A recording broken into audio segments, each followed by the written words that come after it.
Hey guys, welcome to another video. Today we're going to talk about how good druids are for PvP in Shadowlands. In this video, I'm going to go over what it's like in PvP as a feral druid only, but if you want to see another video about balanced druids too, let me know.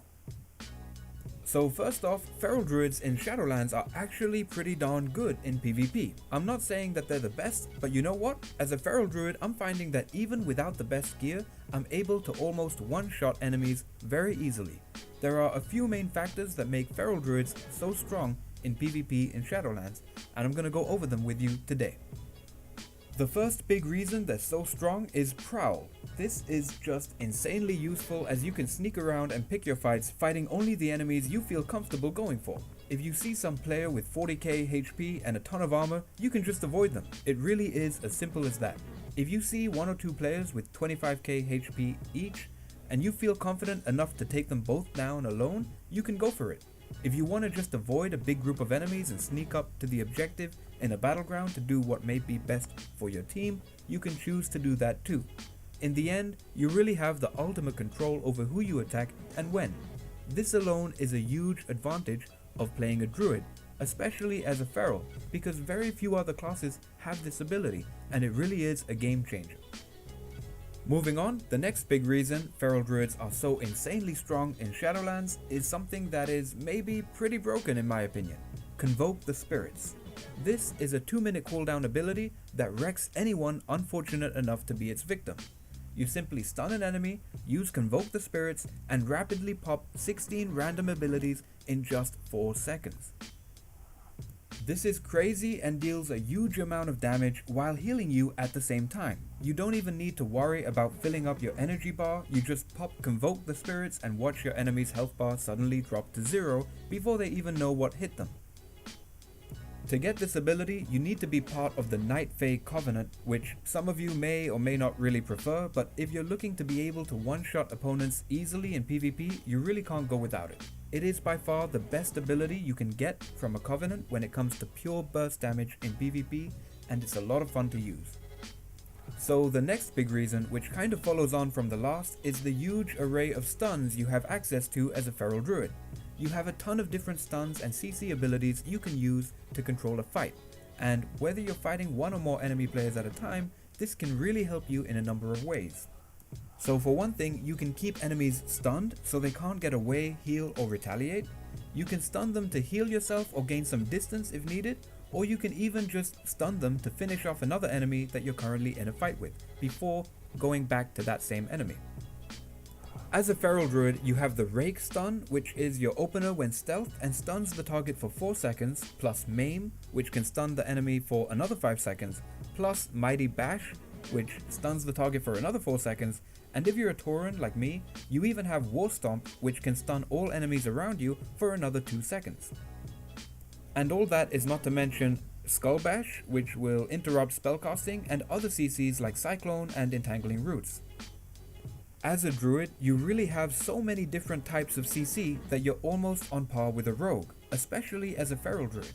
These stuns let you deal a ton of damage without getting hit yourself, and more importantly, can let you pop Convoke the spirits effectively to one-shot most enemies who can't get out of the stun. Then there's healing. As a feral druid, you actually have a lot of self-heals available to you. You can instantly heal yourself with Regrowth while still in cat form every now and then while fighting an enemy.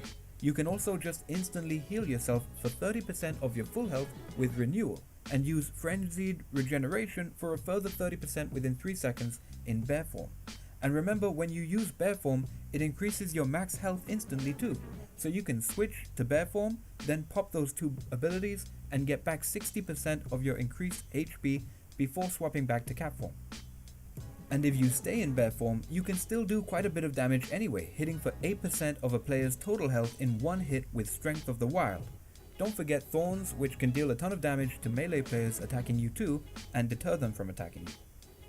Apart from the self-heals, the variety of forms available to you also help you stay alive or adapt to any situations that may come up. Need to get away fast? Pop your speed boost abilities, or change into your travel form, or even use your Soul Shape Covenant ability if you picked Night Fae as your Covenant. Need to survive a little longer to win a fight or wait for backup?